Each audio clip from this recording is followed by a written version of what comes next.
Hello everyone, good afternoon. હવે આપણે એમપીસીએમાં વાત કરીએ તો એમપીસીએમાં આપણા 3 ચેપ્ટર કમ્પ્લીટ થઈ ગયા છે. ફર્સ્ટ ચેપ્ટર હતું control system components, second chapter basics of microprocessor, then third chapter basics of microcontroller 8051. હવે ફોર્થ ચેપ્ટર છે આપણું માઇક્રો પ્રોસેસર અને માઇક્રો કંટ્રોલરના ઉપયોગો, એટલે કે એપ્લિકેશન્સ ઓફ માઇક્રો કંટ્રોલર અને પ્રોસેસરના એપ્લિકેશન્સ માટે માહિતી મેળવશું આ ચેપ્ટરમાં. તો ફર્સ્ટ ચેપ્ટર આપણું ટોટલ 12 માર્ક્સનું છે. Basics of micro processor second chapter તે 15 માર્ક્સનું છે અને બેઝિક કંટ્રોલર તે પણ 15 માર્ક્સનું છે. અને આજે જે સ્ટાર્ટ કરીશું ચેપ્ટર માઇક્રો પ્રોસેસર અને માઇક્રો કંટ્રોલરના ઉપયોગો તે પણ 15 માર્ક્સનું રહેશે. જીટીયુમાં પૂછાય છે.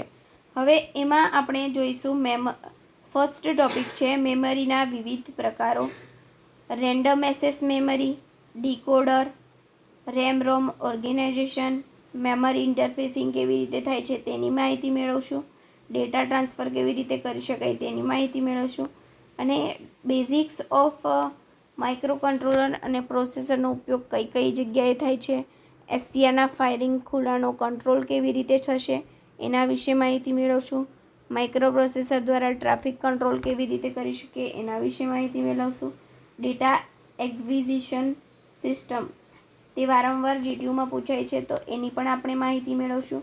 તો લેટ્સ સ્ટાર્ટ.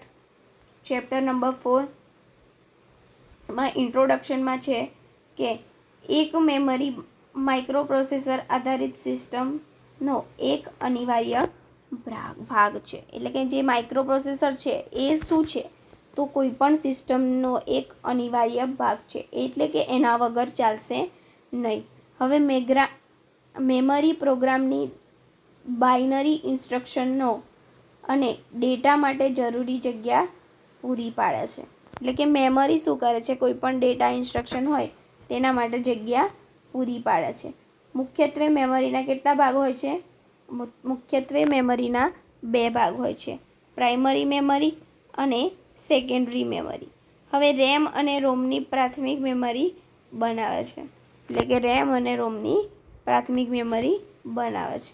હવે જ્યારે સ્ટોરેજ ડિવાઇસ જેવા કે floppy disk, hard disk, trap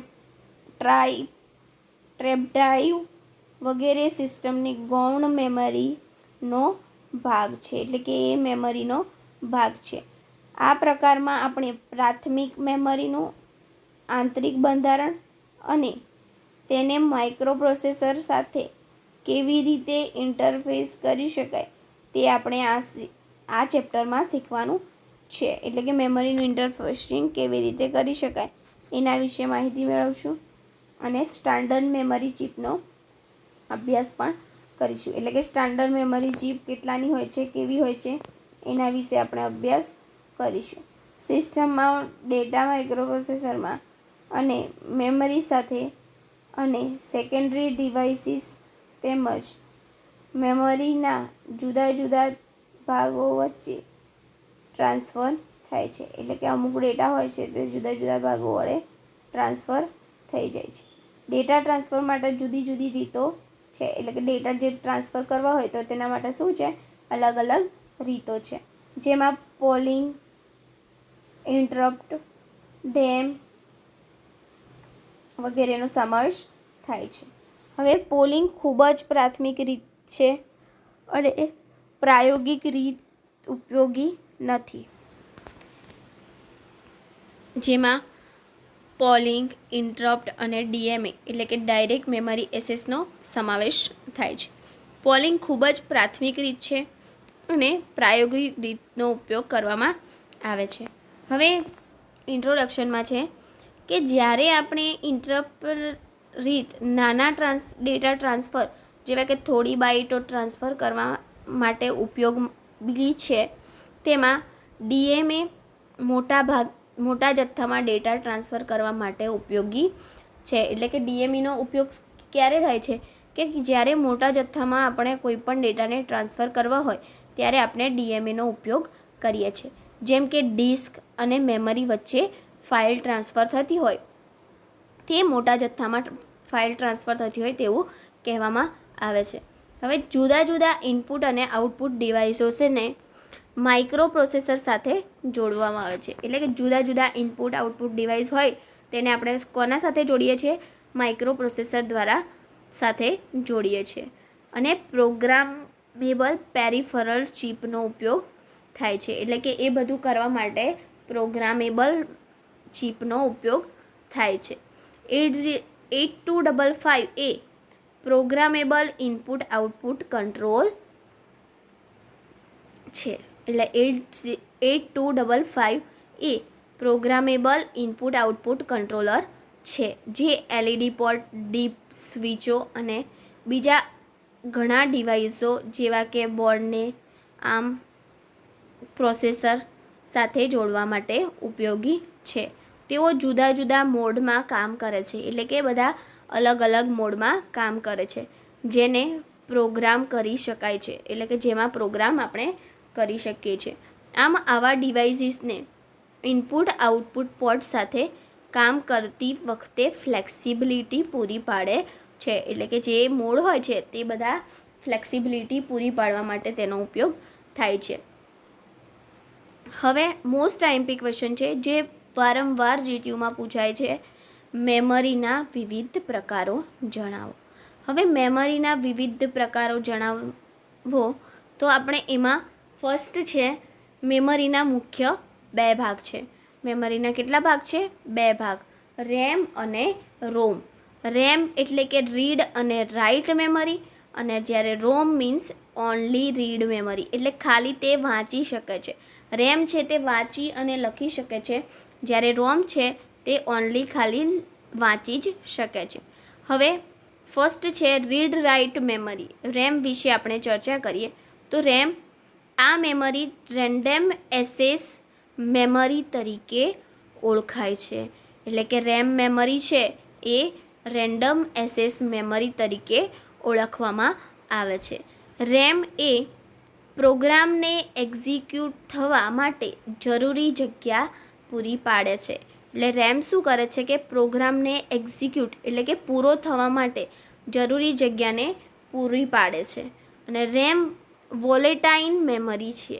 volatile એટલે કે શું? તમારા મગજમાં ક્વેશ્ચન થતો હશે કે વોલેટાઇલ એટલે શું? તો વોલેટાઇલ એટલે કે મેમરીમાંથી પાવર દૂર કરતા તેમાં સંગ્રહેલ ડેટા આપમેળે નાશ પામે છે. એટલે કે જે કોઈપણ પ્રોગ્રામને એક્ઝિક્યુટ થવા માટે જરૂરી જગ્યા પૂરી પાડે છે અને રેમ વોલેટાઇલ થઈ જાય છે. એટલે કે જે પણ પાવર દૂર કરતા એટલે કે કોઈ ના કામના ડેટા હોય તેને નાશ પામે છે. રેમના 2 પ્રકાર છે. હવે રેમના પણ કેટલા પ્રકાર છે? 2 પ્રકાર છે, સ્ટેટિક રેમ અને ડાયનેમિક રેમ. તો સ્ટેટિક રેમ કોને કહે છે? તો સ્ટેટિક રેમમાં મેમરી સેલ તરીકે ફ્લિપ-ફ્લોપ હોય છે. સ્ટેટિક રેમમાં શું હોય છે? મેમરી તરીકે મેમરીના જે સેલ હોય એના તરીકે ફ્લિપ-ફ્લોપનો ઉપયોગ થાય છે. એક સમયે એક બીટ સંગ્રહે છે. એટલે એક સમયે એક જ બીટનો સંગ્રહ કરે છે.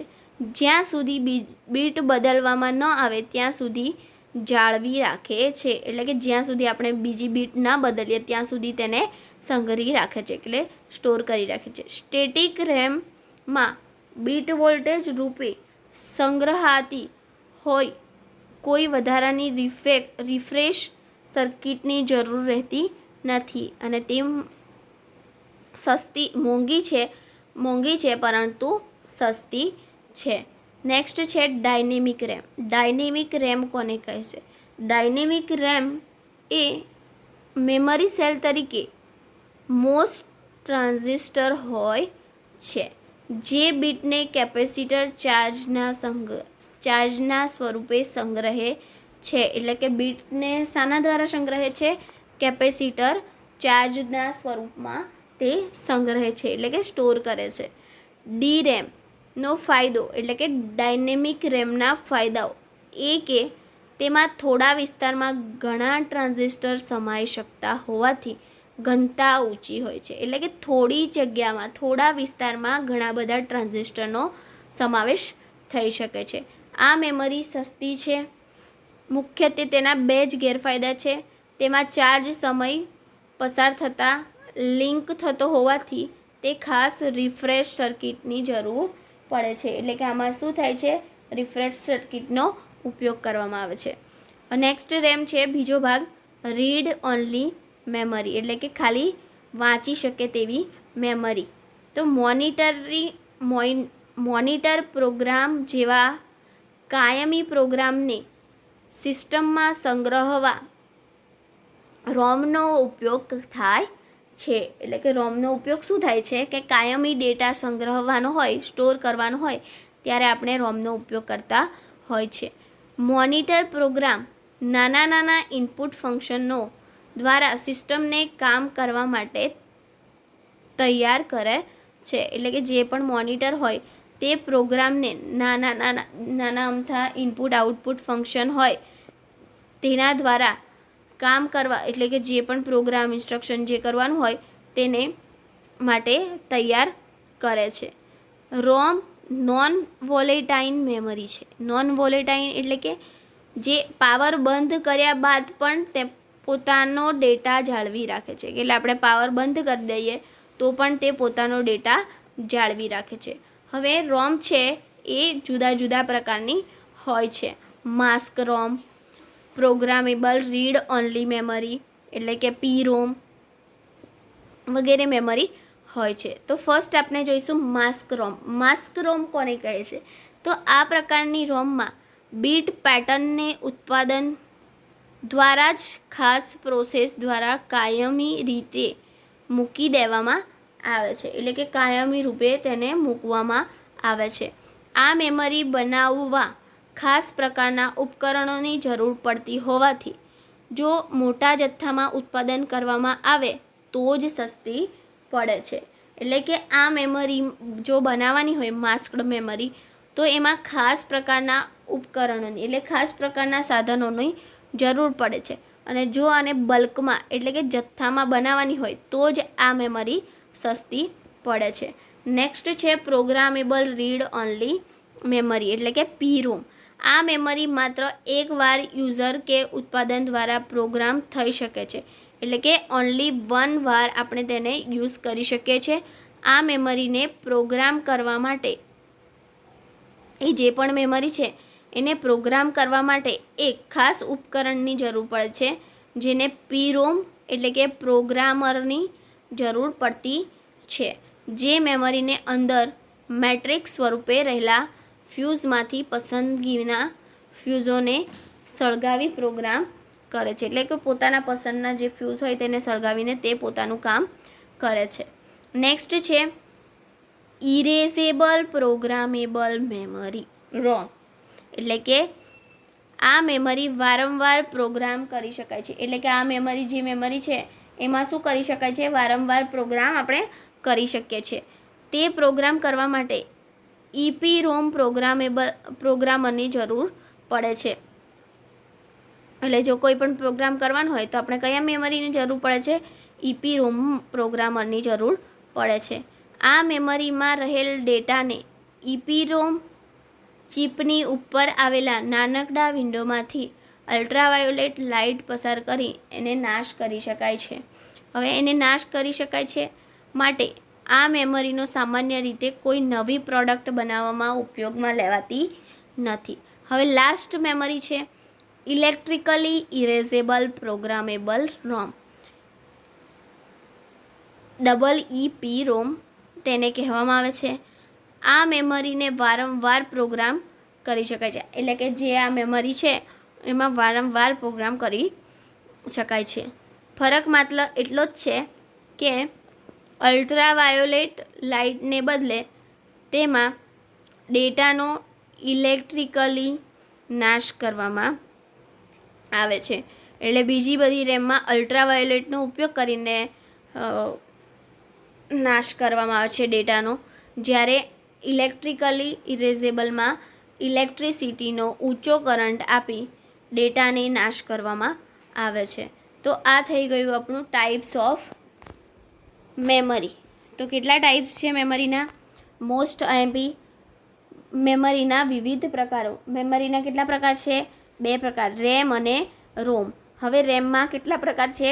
2 પ્રકાર, સ્ટેટિક મેમરી અને ડાયનેમિક મેમરી. અને રોમમાં કેટલા પ્રકાર છે? 4, masked memory, mask ROM, programmable read only memory, erasable programmable ROM અને ઇલેક્ટ્રિસિટી ઇરેઝેબલ પ્રોગ્રામેબલ રોમ. તો રીડ અને રાઇટ મેમરીના 2 પ્રકાર છે, સ્ટેટિક રેમ અને ડાયનેમિક રેમ. અને રીડ અને ઓનલી રીડ મેમરીના 4 પ્રકાર છે, mask ROM, programmable memory, erasable programmable memory અને ઇલેક્ટ્રિસિટી પ્રોગ્રામેબલ ઇરેઝેબલ પ્રોગ્રામેબલ રોમ. આટલા પ્રકાર હોય છે જે મોસ્ટ આઈએમપી છે, વારંવાર જીટીયુમાં પૂછાતા હોય છે. Thank you.